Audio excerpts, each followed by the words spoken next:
Le grand cirque qui continue, et notamment Rachida Dati, ministre de la Culture, dont la gueule est aussi trafiquée que sa déclaration fiscale. Rachida Dati qui a eu le bon goût de faire une blague sur le cambriolage du Louvre le lendemain de ce cambriolage et au moment de l'inauguration de la Fondation Cartier, je sais pas quoi, regarde. C'est sécurisé, la mairie, que tout le monde puisse voir.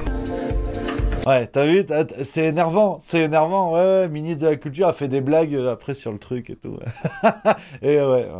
Et en Macronie, pendant ce temps, les retournements de veste continuent. Vous le savez, c'est la curieuse ambiance à laquelle nous avons droit aujourd'hui dans ce royaume de Francie. On a un Emmanuel Macron qui a complètement perdu les pédales. Tout le monde dit que c'est une pompe à vélo, mais il est toujours là. Il est toujours en poste. Et là, on a Franz-Olivier Gisbert. Donc, dans la catégorie soutien de la première heure de la Macronie, lui, il est Ligue des Champions. Et même lui, il a dit sur BFM le 25 octobre, Emmanuel Macron a été un très mauvais président.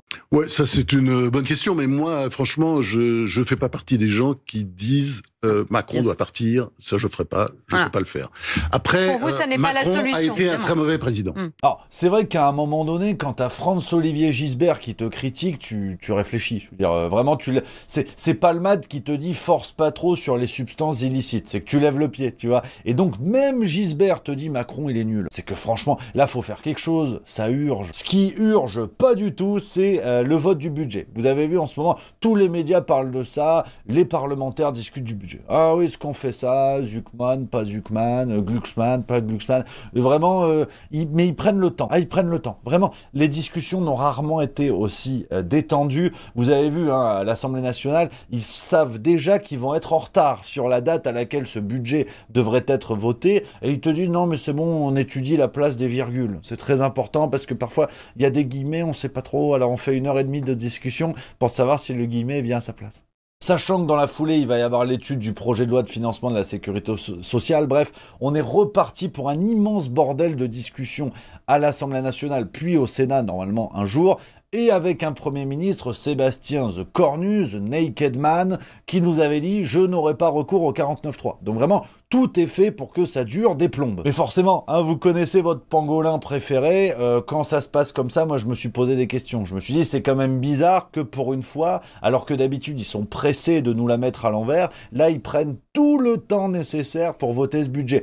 Est-ce qu'il n'y a pas saumon sous gravier, comme dirait l'expression consacrée. Et j'ai cherché, bilan, oui, il y a saumon sous gravier. C'est même une belle baleine. On est sur du Roselyne Bachelot en milieu aquatique, parce que si ce fameux budget n'est pas voté avant le 31 décembre 2025, rappelons, et c'est très important, que le gouvernement pourra légiférer par ordonnance, et donc avoir les mains bien plus libres qu'aujourd'hui pour faire ce qu'ils veulent au niveau du budget. D'où le fait qu'ils prennent du temps. Voilà, avec des partis d'opposition, une fois de plus, complices, parce que ils étudient des amendements à la con, ils en déposent certains qui servent à rien.